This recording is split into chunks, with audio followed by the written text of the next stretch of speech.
Welcome. We'll get started in just a few minutes.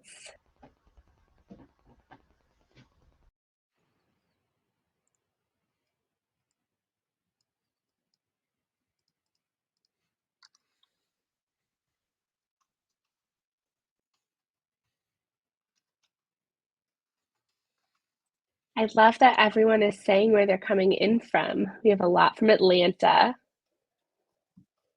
some New York, New Jersey.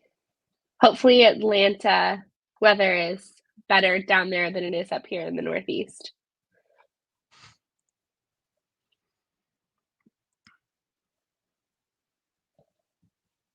Yes, a lot of Atlantas here.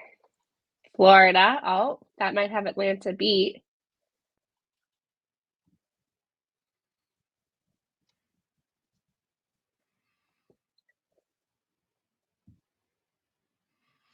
Okay, we'll just give it another minute for a couple more people to join and then we'll get started.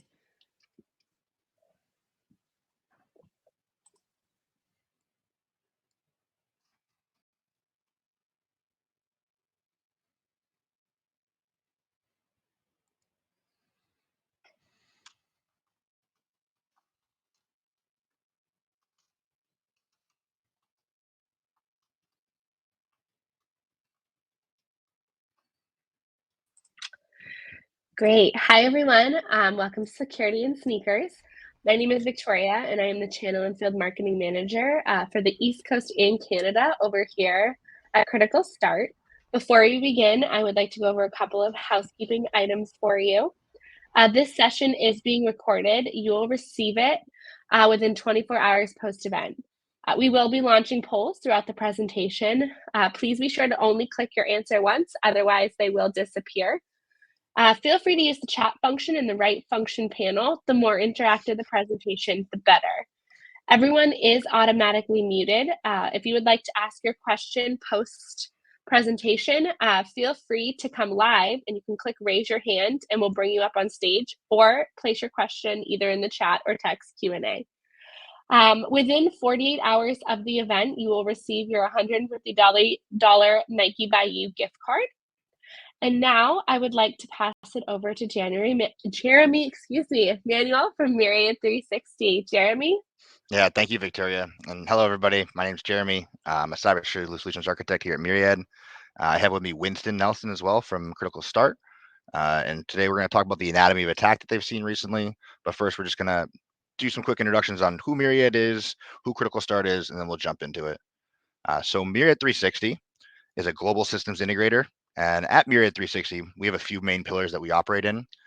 These main pillars include cybersecurity, which we're here to talk about today, data center modernization, integration services, modern cloud architecture, data AI services, and global logistics. At Myriad, our partnerships are the core bedrock of our business. And to quote our CEO, Andy Fisher, partnership is the bedrock of our approach. We're devoted to our clients' long-term success no matter what and how the tech landscape evolves. At Myriad, we utilize our 3DO methodology to discover, design, and deploy the right solutions, as well as operate them long term. This allows us for a focus on specific use cases and to line up our clients' needs to ensure that they're successful. One of the items we use to help identify tool architectures that are used within an organization is the Myriad 360 security reference model. We're able to use this reference model as the basis for different engagements that I'll talk about shortly and ensure we get a holistic picture of the different functions and how a business is using their tools. At the top, you can see the 5 domains, and under each domain, we have breakouts to be able to dive into more details about the topics from them. These domains are governance, perimeter, etc. from the last slide. On the cybersecurity side, some of the types of engagements that Myriad does regularly are detailed as well below here. I'm not going to go into all the specifics on each of these engagements, but I do want to call out a few of the workshops that Myriad 360 offers and companies have found to have a lot of value. One of the first ones I'll call out is the Zero Trust Architecture Workshop. In this workshop, I will say I know zero trust can mean a lot of things to different people, and it depends on who you ask. But here at Myriad, we focus on the architecture behind zero trust and how the tools you currently have in use, how they can drive business value, and how they can help improve security posture within an organization to reduce the threat landscape. We use our security reference model to do this, and this allows us for a kind of different approach when looking at security. It's very holistic, and it lets us to see how access to data is really governed. And then another workshop that we offer here at Myriad that I want to just touch on quickly is the vendor inventory security sprawl analysis workshop, which is we call it the VISA for short. And obviously, security vendor sprawl has become a large risk to organizations worldwide. Too few tools, and you may result in coverage gaps, and too many can drive inefficiency and high costs. So at Myriad 360, we've created these custom tailored workshops that go into organizations' requirements, how they use the tools within the organization, how those tools are currently operationalized, where the overlap is, and where gaps might exist. And this workshop allows us to work with teams to ensure they receive the value that they need from those tools that they're being procured. I am going to pass it over to Winston now to kind of talk about the anatomy of an attack that they've recently witnessed. Winston works, as I said, over at Critical Start. They're one of our managed detection response partners. And he's going to dive into how you can partner with Myriad 360 to help and Critical Start to help better secure your organization. Winston. Thank you very much, Jeremy. And before we jump into the swing of things, if you will, we do have a poll question. If you could just briefly take some time to answer it. It is, what do you currently use for endpoint security? I'll give you just a minute to do that before I pivot on.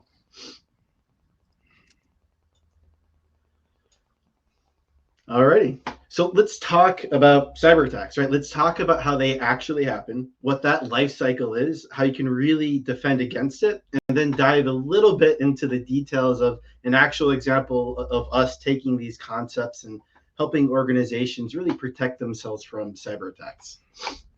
And you have to excuse me, I am getting over a cold here. Now, in addition to the MDR services that we do offer, we also provide incident response. And we've done this for a long time for a lot of organizations. And so one such customer who came to us for an IR engagement, and as a result of the outcome of that became an MDR customer, they came to us because their entire file system had been ransomed. And so our job then was to not only help them clean up the best that we could, but really work through the logistics of talking to hackers and things of that nature, but also then going backwards to figure out, how did this occur, right? We dove into the attack, and the story is one that we really see a lot of the time. You know, the instance of a spear phishing campaign where a domain admin had been spear phished. They got tricked into clicking on a link that they shouldn't have clicked on. It infected the endpoint that they were on, and that user had logged into that endpoint as a domain admin. So then after the command and control activity was established, the attackers were able to steal domain admin credentials. They pivoted over to domain controllers and then started to spin up accounts. They logged out, logged in a little bit later, and started to sniff around on the network. And they really got very lucky because the second server that they found in their kind of network scan of domain controllers was the file server for the entire organization. And after which they reached out to their command control server, downloaded ransomware onto that server, and then ransomed the entire system of about 1 terabyte of data for that organization within 16 minutes. Now, what does all of this have to do with the number 4 that you see here on the screen? It was 4 hours from when that initial compromise, that initial spear phishing success, to the ransoming of the entire file system, including the attackers leaving the environment and coming back in a couple of times. And as soon as the spear phishing attack hit, they didn't just jump in immediately. It was about an hour after the spear phishing campaign when they then continued the rest of the attack, where they then jumped into that infected machine, stole the domain admin credentials, started sniffing around. So probably about 2 hours of work for the attacker and about 4 hours overall. And this was a really big deal, aside from the obvious, for our customer, because they were actually right in the middle of being acquired by a larger organization, and we're in the due diligence part of that process. So we dove into this and said, okay, well, why weren't they notified of this, right? And what we discovered was really they weren't notified for a couple of reasons, right? One, they actually did get an alert on the file server, but that antivirus was in alert-only mode. They didn't want to impact any of the work that was being done on that file server. So that's why they set it up in alert-only mode. So by the time they were even aware that an attack had even occurred and looked into the alert coming from that antivirus. It had already been multiple hours that they had been completely compromised and ransomed. And then on top of that, there was a lot of other activity happening before that that wasn't even bubbling up, that wasn't even in the threshold of data that they were looking at. So we dove into this and we started to work with the security team. And what we saw and what we generally see across organizations is that these attacks aren't being missed because people are dumb or bad at their jobs or anything like that. It's more because, well, for one thing, security is a part-time role, right? What do I mean by that? Subject matter experts are really expensive. They're very difficult to come by. I don't imagine it getting any easier over time. And so a lot of organizations are doing part-time analyst work and part-time other work. Even if you have a dedicated security team, for the most part, that security team is doing more investigation, is doing some investigations of alerts, but most of their job is meeting with business units, building technologies, doing configurations, going back and forth on vulnerability assessments. It's them trying to move the business forward while at the same time doing security analytic work. And on top of that, that time to detect is really shrinking. And I picked this example because it is one of the fastest I've ever seen. 4 hours is probably the fastest our team has seen, where an attacker has gone from initial compromise to a breach event, and in this case, the ransomware. But it used to be you had weeks to months, really, and from when an attacker is in the environment until they did something meaningful, with respects to harm to your organization. But that's not really the case anymore. Really, you have hours to days, usually within a day or two. They're taking action because they know, right, that they need to get in, need to find something interesting. They need to do something meaningful to you and or your organization before you find them. And if there are, for weeks, if they're in there for weeks, most organizations are going to be able to find them. But if they're only in there for 10 hours, 20 hours, a day or two before they're able to hit something, in most cases, they're going to get around being found. And then from a defender perspective, the other thing we noticed is this idea of prioritization amongst security alerts. Every security tool provides you with prioritization. This is a critical alert. This is a high alert. This is a medium. This is a low. This is informational, whatever that means for that specific vendor tool, right? And what we've discovered is that prioritization is a big problem for organizations, at least from a finding the attacker perspective. The only alert that bubbled up to the security team was that high priority alert that said, hey, I see ransomware on the system and I'm in alert only mode. But there was suspicious and malicious activity leading up to this, from the original malware that was running through the system via that URL click, the stealing of not just any credentials, but the domain admin credentials on a domain admin laptop, pivoting from system to system, spinning up a bunch of accounts ad hocly on those domain controllers, pivoting around from the domain controllers across the environment, reaching out to that command and control server to communicate, doing remote logins, and then finally downloading the file and running it to do the ransomware attack. All of this was activity that the EDR tool that they had was actually creating those alerts for, but every single one of those activities was tagged as either a low or a medium, or was an alert that existed but was turned off. And so none of that was actually making its way up to the security team at any point while all of this was happening.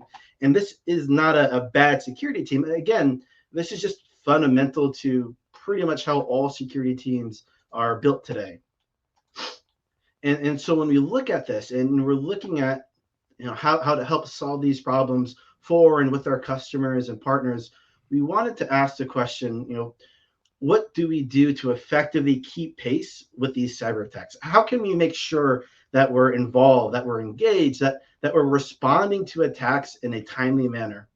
So for us, the main thing is killing that attacker's dwell time, right? The longer an attacker has in the environment, the more time, the more opportunity they have to do more and more damage. So the most interesting thing now that we're seeing in this example as well is that not only it take 4 hours from a compromise to the breach, it was over an hour from that initial compromise until when that attacker actually used their access to the system to start doing things. Because they had access, they had persistence through that malware that had been installed through the spear phishing campaign when the user clicked on the link, right? But they weren't sitting at their laptops, right? The attacker wasn't sitting at their laptops waiting for this particular user to click on the email.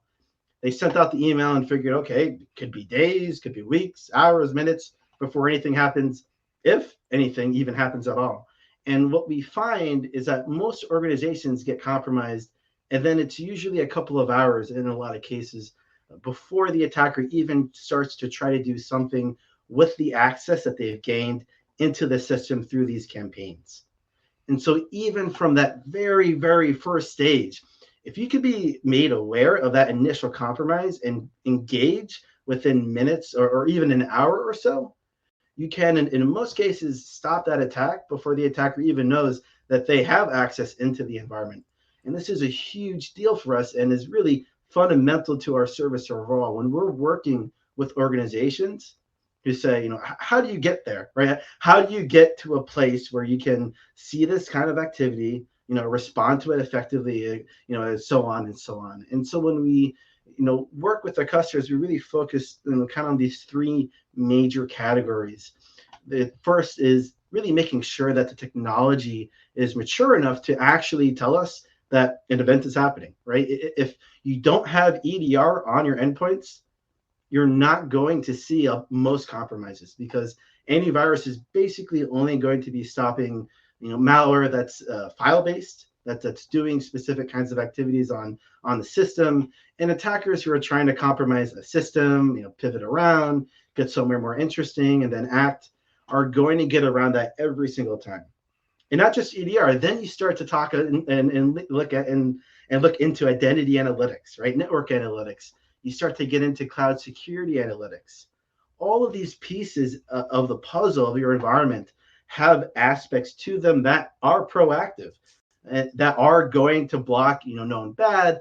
But mostly these exist today to tell you that something suspicious or unusual is happening that needs to be investigated. And so the tools themselves need to be tuned up to a level where they can actually tell you that these events are happening.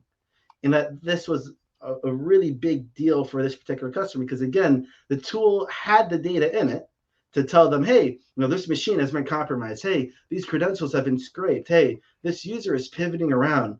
But none of these things bubbled up because most of these were turned off. And this is true for a lot of the customers that we see. The second piece, though, is even if you are getting enough of those alerts, having an educated team who understands what to do with those alerts and can take action based on that knowledge is very difficult to find. They need to know how to investigate and respond to alerts that are scattered across multiple tools and GUIs, with experience in incident response, working with and across multiple business units, amongst many other skill sets. And so you not only need to have tools that tell you when bad things are happening, you also need a team of people who can do something with that data, who understands it and can determine if this, quote unquote, is bad or not.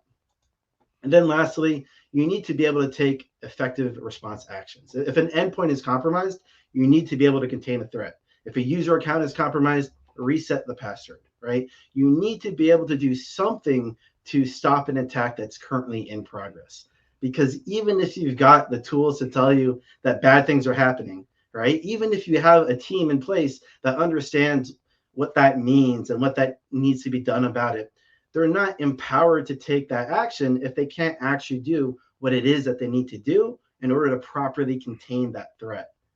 So this is all great in theory, right? Talking through this, yes, we need mature technology. Yes, we need a strong team that really understands what's going on. And yes, we need to be able to do something about incidents when they pop up.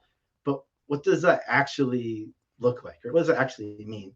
What's an effective SOC who's seeing the data come in, responding to it? What does that actually look like in real life? Because again, it's great to talk about these things, but let's put money where our mouth is, if you will. So what I'm going to be pivoting to now is I'm going to walk you through a real world cyber attack that we've anonymized that we saw coming through a security tool that we're monitoring for a customer and showing that entire process from the beginning to the end.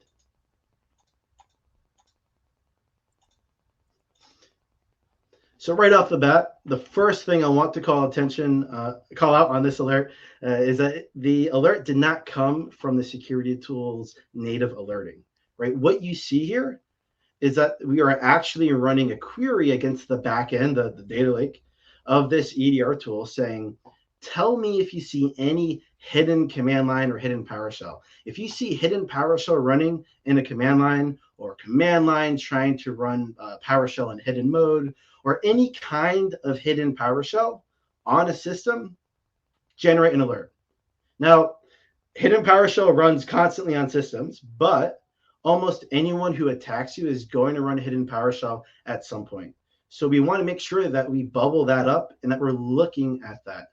At the best case, I've never seen it higher than a low priority if it's coming natively from the security tool. But most tools are going to say, hey, there's information someone is running a command line and is asking for a hidden PowerShell.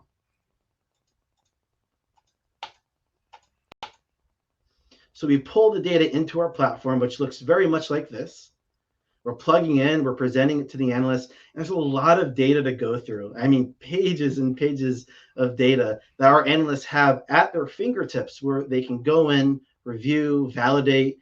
And the benefit of that is the more data that you have from more sources, right? Endpoint, identity, network, and so on, the more information you get. But the challenge, right, is it's really kind of a double-edged sword because this can very quickly and very easily become pretty overwhelming, right? I have all this data for one alert, but what if there are 20 alerts associated with this one event or this one endpoint or this one user, all of which are kind of happening, roughly around the same time? How do you investigate that effectively? Well, we have this idea of event analysis where we can aggregate across security events and say, hey, of all these key value pairs, of all these data points that we're getting, where is it the same across every single one of these alerts? And then where is it different? And those differences often tell us a story. So if I look at this event type here, and I can start to see, okay, oh, there was an IP connection that was made, and then a file was created, which then caused a file modification, and then that file was deleted. Okay, so this looks like communication with the command and control server. It installed a file, taking some action, and then deleting that file to try to cover their tracks. So that's not good, right? And then on top of that, that story, though, I can also dive into any particular data set. Give me 1 second. There we go. To any particular data set and say, okay, a lot of things are the same here. Here's the operating system. Here's the command line process. It was just one command line across all of these alerts, doing all these different things. Here are the hashes associated with it, the paths it's interacted with. And I can get visibility now of both the story of all these different events that are happening, and then also get a holistic view of across the environment. Now let's dive a little bit deeper into that command and see what was actually happening. So this is the actual C2 activity, right? This was what the script was running. It's a decoded version since the original was encoded. But what you can see here is that they're attempting to run PowerShell. They are running it in hidden. They are telling it to download from this weird, URL, which I've grayed out here. We dive in to look at the information we have about the file that was downloaded, and we can get the VirusTotal classification on it right from within here. Pivoting right into VirusTotal, we're plugging that data in, gives us a lot of information about the attack, where we see a lot of other people are saying that this is really bad, with IPs coming from Russia and links to possible Russian hacking groups. And so now we have even more information, right? And not just that, right? Now that we have this more information, it also includes the IP there. And so what we then can do is we take that URL, we can compare it against known threat intelligence about the environment and start pulling in data around that, pointing out things like, hey, this URL actually is known to be part of a Russian hacking group and is part of a campaign around ransomware events for organizations, gaining persistence, et cetera, et cetera. We take all of that information in, and then we make it consumable for our customers. So we say, okay, let's provide guidance now on what is actually happening here. Well, we detected that PowerShell is running within a command line, that it was downloading a file on this particular host. We share the command line with the customer. We share the IPs. We provide, the open source intelligence that says, hey, this is really nasty because you have 4 hits on VirusTotal, a bunch of hits on Alien Vault. This is coming from Russia. This is also part of a larger attack group, so on and so on. And we also discovered that the executable that they were running is running within the environment that it was triggered. It did, in fact, trigger, rather, and it was successful. And that we also believe that this is part of Cobalt Strike. And so we provide that, what is the risk section to really help give that clear guidance as to what is that, right? If it is Cobalt Strike, what does that mean? Well, it's part post-exploitation agent. It creates covert channels. It's hard for most security tools to even notice that it's happening unless you're looking at very low level type of activity, right? It talks about how they use it and how it communicates with its command and control server, how it's meant to get around antivirus. And then we are escalating it up to the customer because in this case, the attack occurred against a production server. In a production environment, very few of our customers actually allow us to act immediately on their behalf. And that's really because, we think about they want their security team to be more involved and make that determination and say, hey, should we take action? Maybe we should. Maybe depending on the level of criticality of the system and the environment, they may want to risk getting ransom or taking down a server to keep production running. But those are decisions that can't be made in a lot of cases by a third party. Laptops are easy, right? Laptop gets compromised, a user laptop gets compromised, isolate it, right? A low-level user, creds get leaked or compromised, reset the password. That's just a couple of clicks of a button and we're done in the GUI. But what is much more complicated is this situation where, there's an actual server. So that what is recommended section at the bottom is us saying, hey, we're escalating this up to you, the customer. We're reaching out to you, to your on-calls. We're going to talk to you, but we need you to isolate this host and block these IPs at your firewall. We're not authorized to do either of those as defined by this customer, which is why you are being reached out to. And that way, any customer that gets this doesn't have to worry about that sea of data that we were just looking at, right? They don't have to worry about, it's just a low, a medium, a high informational priority alert. All they have to worry about is, hey, you have an instance of Cobalt Strike in your environment. It's actively running right now. We believe on this specific server, and you need to take some action to both block the C2 activity and contain the threat on this device. And so going through kind of a timeline, you can really kind of start from the bottom up here. You can see, we made a call on the primary point of contact. They didn't answer, so we called again and again. And then we finally made contact and started escalation on through to the point of contact. Now, different customers have different escalation paths with us. We're very prescriptive and flexible with whatever it is that they need. Where it really is, do we take action? Do we not? And do we escalate this up? Wait a couple of minutes and then react? Do we go down a call tree until we get a hold of someone? And in this case, they did want us to try that point of contact multiple times, even in a situation like this. So we got a hold of the primary point of contact around 7 a.m. We're working with them on the incident remediation. They were a little concerned about whether or not they're going to take action on this device, and worked with their internal teams to determine what's the impact to taking down that server to contain this threat versus the potential impact. And while all of this was happening, at 7:28, we received another alert. And this is actually the first alert that's coming from a security tool. The security tool generates this alert at around 7:28, informing the customer that that tool is seeing more malicious activity. And this is actually when the attacker is now starting to use their access into the environment to do that downloading of stuff onto the system, pull more information out, and et cetera, et cetera. And so you see this, and we're adding this information and we're communicating this up to the customer to let them know that, hey, we're actually seeing Cobalt Strike doing activities on your system right now. And in this case, you can see at the very bottom, we're already taking the opportunity to add the hash of the file they attempted to download onto the system into our block list. We're providing that context as to what's actually happening, and we're providing senior analysts to help them then make decisions as to what those next steps are. And so as you kind of work through this, and when you look at the timeline, we get the initial alert at 5:50 a.m. Within 7 minutes, it's assigned to one of our analysts. We have 2 SOCs based in the US, all US employees, all US citizens. Within 20 minutes from there, we have finished our investigation. We've assigned this as a high priority, and we're escalating this up and are beginning to work with the customer on this incident. Then at 7:10, we get a second alert from the security tool. So about an hour and a half is when the security tool generates the alert for the first alert we were looking at. And then within a minute, the alert is assigned to a security analyst that we're already aware of incidents in the environment.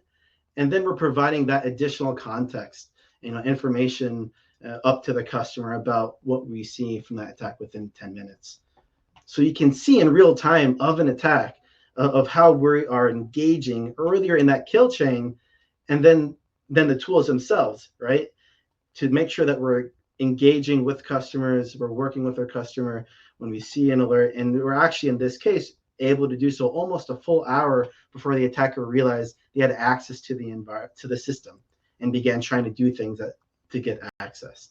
Now, that was an entire hour, right? We could have actually contained, cleaned, remediated that device, but due to the fact that it was a production server, the customer was hesitant.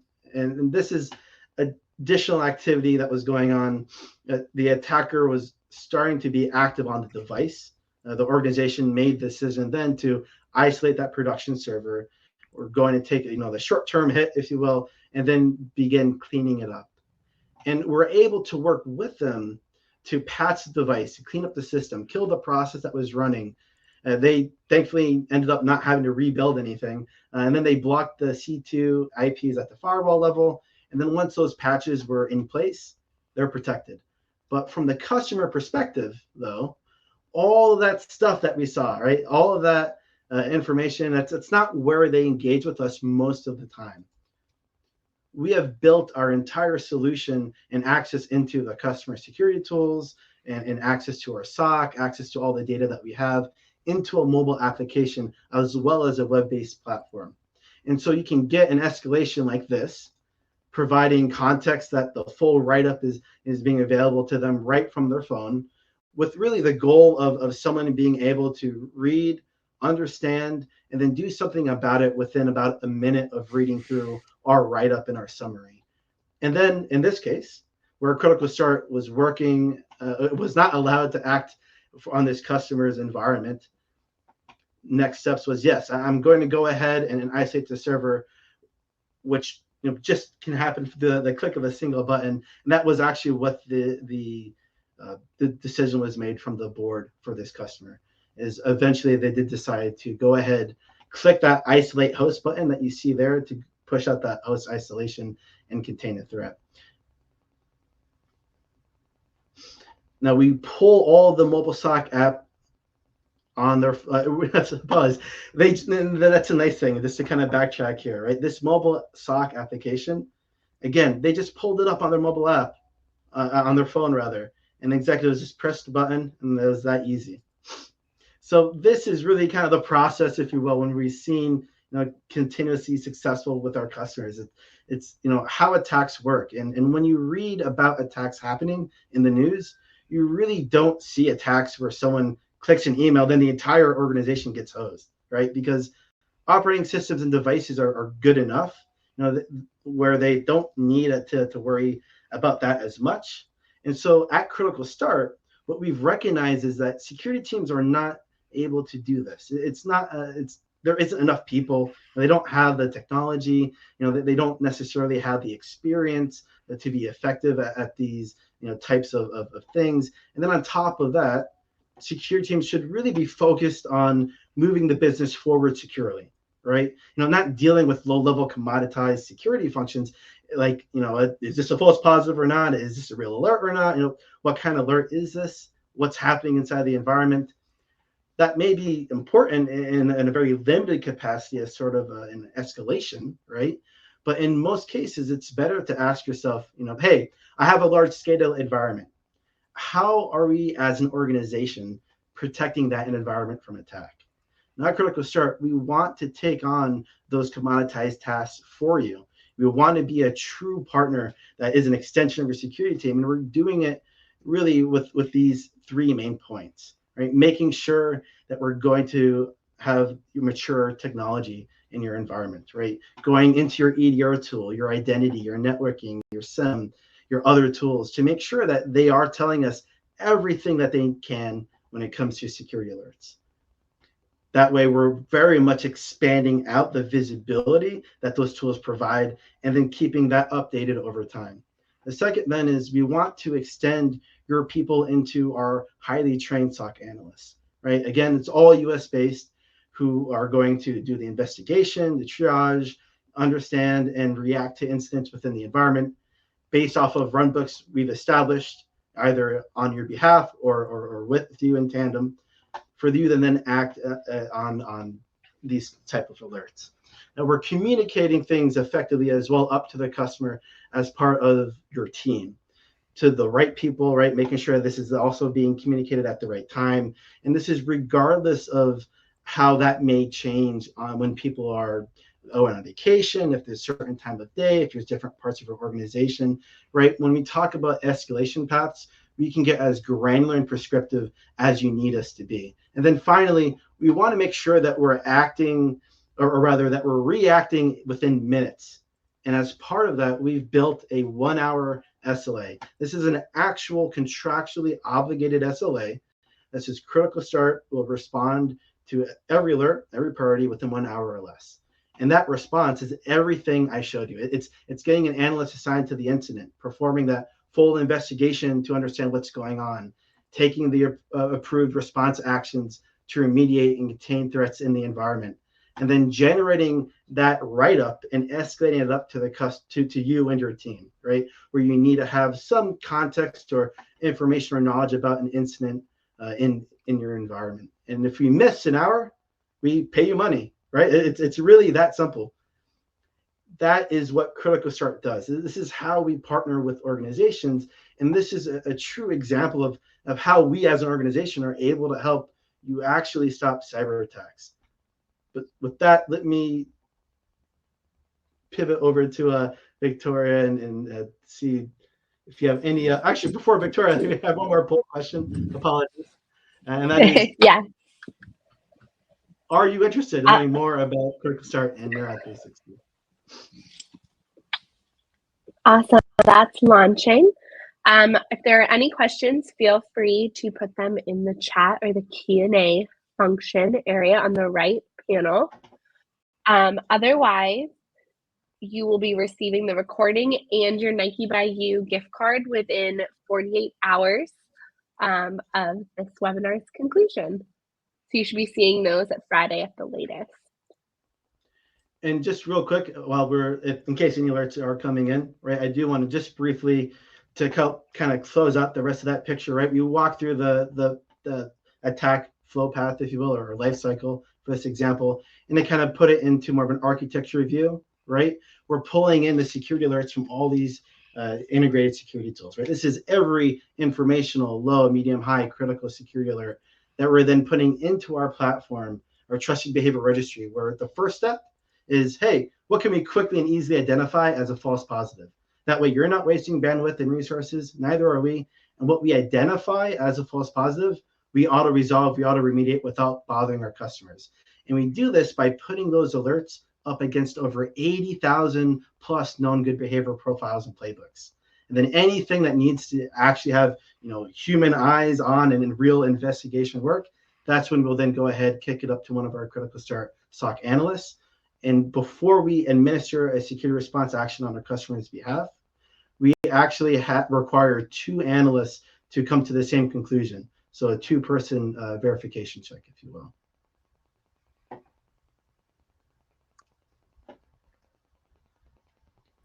Great. We do have one question. Are the capabilities the same for Linux activity? Yeah, great question. So we are OS agnostic, right? So whether it's Linux, whether it's Windows, right? Yes, it's all the same. We are looking at the alerts that are being generated from the security tools that you've already invested in. Great. Thank you so much, Winston, and thank you, Jeremy, and thank you everyone from all over the US for attending today. And we look forward to talking to you. Oh, wait, no, I'm so sorry. We have one more question. Is SentinelOne the platform you are using? I am not sure if I necessarily follow that question. So what I will do is, let me do this. 1 second. Because we integrate with multiple platforms, right? So when we talk about MDR, right, there is MDR for EDR, and that's what you see here. These are all the supported EDR tools that you have a direct bidirectional API integration on into. There is MDR for XDR, and we have the direct API integration in with these tools as well. And then direct API with these SIEM, where we then have MDR for SIEM. Now, if there is a data source that let's say you're interested in managed detection response for SIEM, and that's a MDR/co-managed kind of offering for SIEMs, and you have a data source that you don't see here, but you want us to ingest, then we would just have you send that data source to one of the supported SIEMs here, and then we ingest the alert that it generates once it gets sent to this supported source.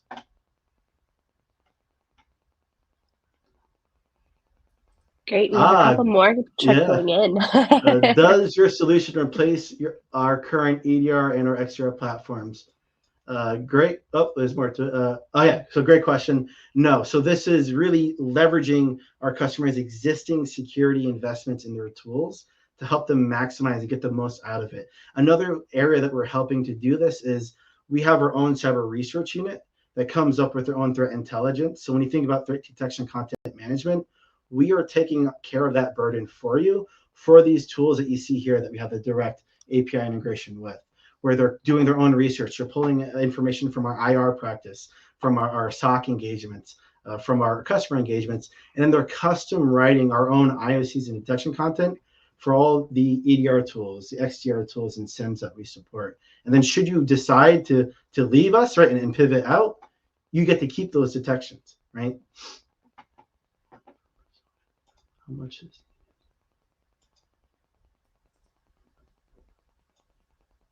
And Bradley, let me get back to you on the part 2 of your question as it relates to Jira. I do believe we integrate with Jira. I just want to double check that for you. First standpoint, how much is needed to be given to do automated responses? So that's a good question. And this is certainly something that I can send you some additional documentation on.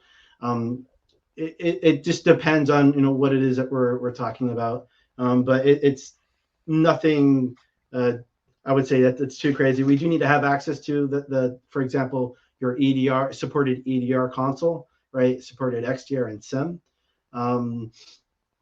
but it's definitely done. We do so in a way that we're making sure that security is top of mind, so it is not a risk from a compromise or a piggyback kind of attack.